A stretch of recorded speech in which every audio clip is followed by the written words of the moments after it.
ਤੇ ਮੇਰਾ ਮਾਲਿਕ ਸੱਚ ਦੀਆਂ ਸੋਚਾਂ ਦੇ, ਹਰ ਸੋਚ ਧਿਆਨ ਦੇ ਕੰਮ ਆਵੇ। ਹਰ ਬੰਦੇ ਨੂੰ ਇਨਸਾਨ ਬਣਾ, ਇਨਸਾਨ ਦੇ ਕੰਮ ਆਵੇ। ਅਰਮਾਨ ਅਰਮਾਨ ਅਰਮਾਨ ਹੋਵੇ, ਅਰਮਾਨ ਦੇ ਕੰਮ ਆਵੇ। ਦੇ ਸਜਣਾ ਜਾਨ ਜਹਾਨ ਨੂੰ ਆਪ, ਜਿਹੜੀ ਜਾਨ ਜਹਾਨ ਦੇ ਕੰਮ ਆਵੇ। ਤੇ ਇਹ ਰਾਤ ਅਨਾਂ ਦੀ ਕਾਤਲ ਗੁਜ਼ਰੀ, ਰਿਹਾ ਲਰਜ਼ਾ ਤਨ ਬੇਤਾਬ ਵਿੱਚ।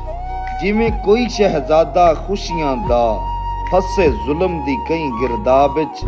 ਮੇਰੀ ਜਾਨ ਲੱਬਾਂ ਤੇ ਆ ਗਈ ਆਈ, ਹੁੰਦਾ ਸਰਹਾ ਗੋਦ ਜਨਾਬ ਵਿੱਚ। ਲੱਖ ਸ਼ੁਕਰ ਜੋ ਮੇਰੀ ਅੱਖ ਖੁੱਲ ਗਈ, ਇੱਕੇ ਜਿੰਦ ਮੁੱਕ ਗਈ ਆਈ ਖਾਬ ਵਿੱਚ।